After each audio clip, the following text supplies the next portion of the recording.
BTV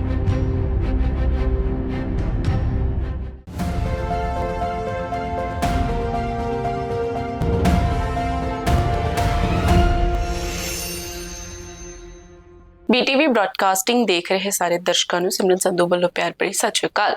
ਅੰਤਰਰਾਸ਼ਟਰੀ ਖਬਰਾਂ ਦੇ ਅੱਜ ਦੇ ਇਸ ਬੁਲੇਟਿਨ ਵਿੱਚ ਤੁਹਾਡਾ ਸਵਾਗਤ ਹੈ। ਸਭ ਤੋਂ ਪਹਿਲਾਂ ਸ਼ੁਰੂਆਤ ਕਰਦੇ ਹਾਂ ਕੁਝ ਮੁੱਖ ਖਬਰਾਂ ਦੇ ਨਾਲ।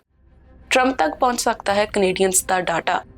UK ਦੇ PM ਨਾਲ ਟਰੰਪ ਦਾ ਅਧਿਕਾਰੀ ਬਣ ਕੇ ਕੀਤੀ ਕਿਸੇ ਨੇ ਗੱਲਬਾਤ। ਆਸਟ੍ਰੇਲੀਆ 'ਚ ਜਹਾਜ਼ ਦੇ ਵਿੰਗ 'ਚ ਮਕੈਨਿਕ ਭੁੱਲਿਆ ਲਾਈਟ।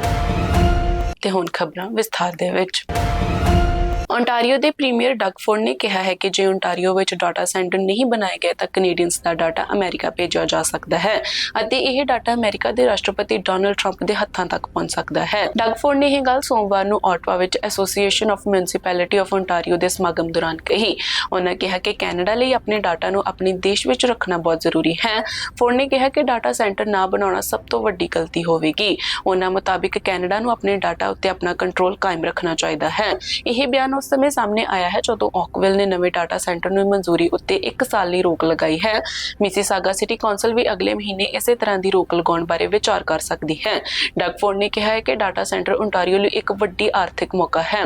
ਉਹਨਾਂ ਮੁਤਾਬਿਕ ਇਹਨਾਂ ਤੋਂ ਸਰਕਾਰ ਨੂੰ ਲੱਖਾਂ ਡਾਲਰ ਦਾ ਨਵਾਂ ਟੈਕਸ ਰੈਵਨਿਊ ਮਿਲ ਸਕਦਾ ਹੈ ਤੇ ਨੌਕਰੀਆਂ ਵੀ ਪੈਦਾ ਹੋ ਸਕਦੀਆਂ ਹਨ।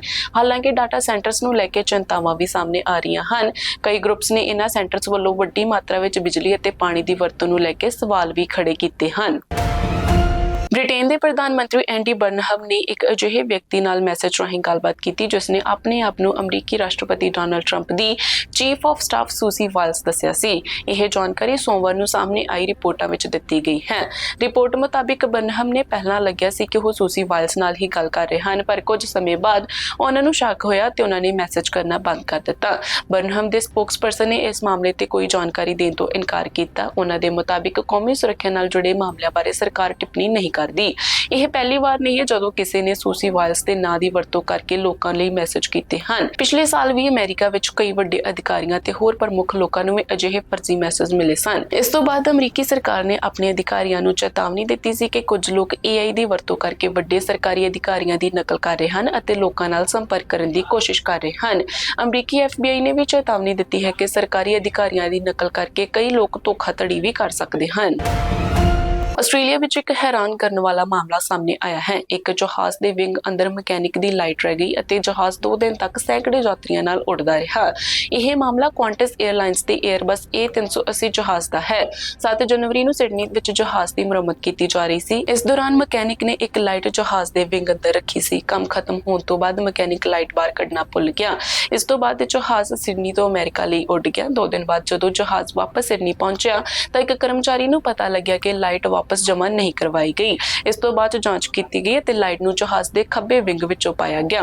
ਕੁਆਂਟਸ 에ਅਰਲਾਈਨਸ ਨੇ ਕਿਹਾ ਹੈ ਕਿ ਲਾਈਟ ਕਾਰਨ ਜਹਾਜ਼ ਦੀਆਂ ਉਡਾਣਾਂ ਤੇ ਕੋਈ ਅਸਰ ਨਹੀਂ ਪਿਆ ਅਤੇ ਕਿਸੇ ਨੂੰ ਵੀ ਨੁਕਸਾਨ ਨਹੀਂ ਹੋਇਆ। ਇਸ ਤੋਂ ਪਹਿਲਾਂ ਵੀ ਕੁਆਂਟਸ ਦੇ ਇੱਕ A380 ਜਹਾਜ਼ ਦੇ ਇੰਜਨ ਵਿੱਚ ਮੁਰੰਮਤ ਤੋਂ ਬਾਅਦ ਇੱਕ ਟੂਲ ਰਹਿ ਗਿਆ ਸੀ। ਉਹ ਜਹਾਜ਼ ਲਗਭਗ 1 ਮਹੀਨੇ ਤੱਕ 34 ਉਡਾਣਾਂ ਭਰਦਾ ਰਿਹਾ ਤੇ ਬਾਅਦ ਵਿੱਚ ਟੂਲ ਮਿਲਿਆ ਸੀ।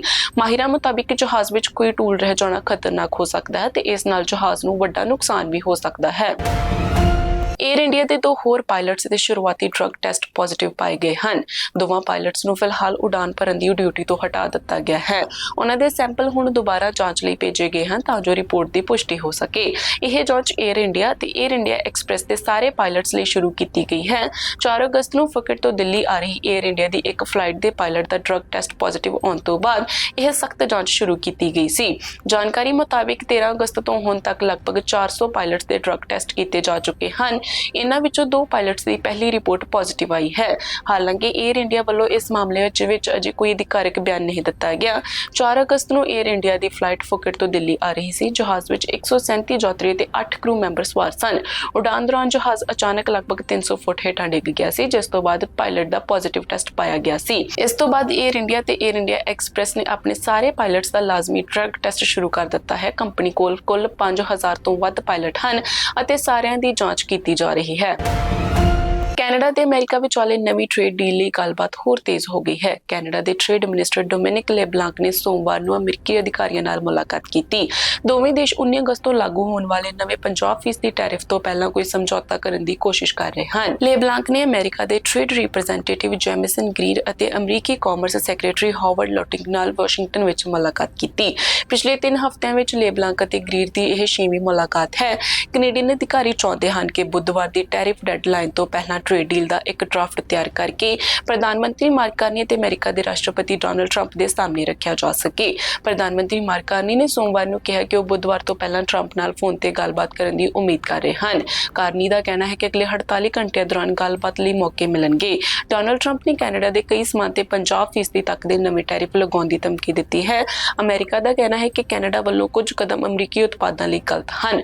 ਓਨਟਾਰੀਓ ਦੇ ਪ੍ਰੀਮੀਅਰ ਡਗ ਫੋਰਡ ਨੇ ਵੀ ਕਿਹਾ ਹੈ ਕਿ ਅਮਰੀਕੀ ਟੈਰਿਫ ਕਾਰਨ ਓਨਟਾਰੀਓ ਦੇ ਕਾਮਿਆਂ ਅਤੇ ਕਾਰੋਬਾਰਾਂ ਨੂੰ ਖਤਰਾ ਹੈ ਅਤੇ ਸੂਬਾ ਹਰ ਸਥਿਤੀ ਲਈ ਤਿਆਰ ਹੈ। ਮਾਹਿਰਾਂ ਦਾ ਕਹਿਣਾ ਹੈ ਕਿ ਜੇ ਦੋਵੇਂ ਦੇਸ਼ਾਂ ਵਿਚਾਲੇ ਟ੍ਰੇਡ ਤਣਾਅ ਘੱਟ ਨਹੀਂ ਹੁੰਦਾ ਤਾਂ ਕੁਝ ਇੰਡਸਟਰੀਜ਼ ਅਤੇ ਇਲਾਕਿਆਂ ਤੇ ਇਸ ਦਾ ਵੱਡਾ ਅਸਰ ਪੈ ਸਕਦਾ ਹੈ। ਫਰਾਰੀ ਦੀ ਪਹਿਲੀ ਪੂਰੀ ਤਰ੍ਹਾਂ ਇਲੈਕਟ੍ਰਿਕ ਕਾਰ ਲੂਸ ਦਾ ਖਾਸ ਮਾਡਲ ਨਿਲਾਮੀ ਵਿੱਚ 40 ਮਿਲੀਅਨ ਅਮਰੀਕੀ ਡਾਲਰ ਵਿੱਚ ਵਿਕਿਆ ਹੈ। ਇਸ ਨਾਲ ਇਹ ਨਿਲਾਮੀ ਵਿੱਚ ਹੁਣ ਤੱਕ ਵਿਕਣ ਵਾਲੀ ਸਭ ਤੋਂ ਮਹਿੰਗੀ ਨਵੀਂ ਕਾਰ ਬਣ ਗਈ ਹੈ। ਇਹ ਖਾਸ ਕਾਰ ਚੇਸਿਸ 0 ਮਾਡਲ ਹੈ। ਇਸ ਦੀ ਨਿਲਾਮੀ ਕੈਲੀਫੋਰਨੀਆ ਵਿੱਚ ਮੌਂਟਰੀ ਕਾਰ ਵੀਕ ਦੌਰਾਨ ਹੋਈ। ਕਾਰ ਦੀ ਸ਼ੁਰੂਆਤੀ ਕੀਮਤ ਲਗਭਗ 1.1 ਮਿਲੀਅਨ ਡਾਲਰ ਰੱਖੀ ਗਈ ਸੀ, ਜਿਸ ਦਾ ਮਤਲਬ ਹੈ ਕਿ ਕਾਰ ਆਪਣੀ ਸ਼ੁਰੂਆਤੀ ਕੀਮਤ ਤੋਂ ਲਗਭਗ 36 ਗੁਣਾ ਜ਼ਿਆਦਾ ਕੀਮਤ ਤੇ ਵਿਕੀ ਹੈ। ਫਰਾਰੀ ਲੂਸ ਕੰਪਨੀ ਦੀ ਪਹਿਲੀ ਪੂਰੀ ਇਲੈਕਟ੍ਰਿਕ ਕਾਰ ਹੈ। ਇਸ ਦੇ ਚਾਰੇ ਪਹੀਆਂ ਵਿੱਚ ਵੱਖ-ਵੱਖ ਇਲੈਕਟ੍ਰਿਕ ਮੋਟਰ ਲੱਗੀਆਂ ਹੋਈਆਂ ਹਨ। ਕਾਰ ਦਾ ਡਿਜ਼ਾਈਨ ਫਰਾਰੀ ਦੀਆਂ ਆਮ ਸਪੋਰਟਸ ਕਾਰਾਂ ਤੋਂ ਕਾਫੀ ਵੱਖਰਾ ਹੈ।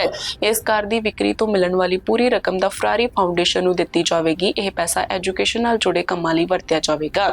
ਆਮ ਗਾਹਕਾਂ ਲਈ ਫਰਾਰੀ ਲੂਸ ਦੀ ਕੀਮਤ ਲਗਭਗ 6,40,000 ਅਮਰੀਕੀ ਡਾਲਰ ਹੈ ਅਤੇ ਇਸ ਦੀ ਡਿਲੀਵਰੀ 2026 ਦੇ ਅਖੀਰ ਵਿੱਚ ਸ਼ੁਰੂ ਹੋਣ ਦੀ ਉਮੀਦ ਹੈ। ਇੰਡੋਨੇਸ਼ੀਆ ਵਿੱਚ ਸ਼ਨੀਵਾਰ ਨੂੰ ਆਏ 7.7 ਤੀਬਰਤਾ ਦੇ ਭੂਚਾਲ ਕਾਰਨ 60 ਤੋਂ ਵੱਧ ਲੋਕਾਂ ਦੀ ਮੌਤ ਹੋ ਚੁੱਕੀ ਹੈ ਤੇ 200 ਤੋਂ ਵੱਧ ਲੋਕ ਜ਼ਖਮੀ ਹੋਏ ਹਨ। ਭੂਚਾਲ ਕਾਰਨ 1300 ਤੋਂ ਵੱਧ ਘਰਾਂ ਨੂੰ ਨੁਕਸਾਨ ਪਹੁੰਚਿਆ ਤੇ ਲਗਭਗ 5000 ਲੋਕਾਂ ਨੂੰ ਆਪਣੇ ਘਰ ਛੱਡ ਕੇ ਅਸਥਾਈ ਕੈਂਪਾਂ ਵਿੱਚ ਰਹਿਣਾ ਪੈ ਰਿਹਾ ਹੈ। ਲੋਕਾਂ ਨੂੰ ਡਰ ਹੈ ਕਿ ਭੂਚਾਲ ਤੋਂ ਬਾਅਦ ਹੋਰ ਦੁਬਾਰਾ ਝਟਕੇ ਵੀ ਲੱਗ ਸਕਦੇ ਹਨ। ਅਧਿਕਾਰੀਆਂ ਮੁਤਾਬਿਕ ਭੂਚਾਲ ਤੋਂ ਪ੍ਰਭਾਵਿਤ ਲੋਕਾਂ ਨੂੰ ਤੁਰੰਤ ਮਦਦ ਦੀ ਲੋੜ ਹੈ। ਸਰਕਾਰ ਵੱਲੋਂ ਲੋਕਾਂ ਲਈ ਟੈਂਟ, ਗੱਦੇ, ਕੰਬਲ, ਪਾਣੀ, ਖਾਣ ਪੀਣ ਦਾ ਸਮਾਨ ਅਤੇ ਹੋਰ ਜ਼ਰੂਰੀ ਚੀਜ਼ਾਂ ਵੀ ਭੇਜੀਆਂ ਜਾ ਰਹੀਆਂ ਹਨ।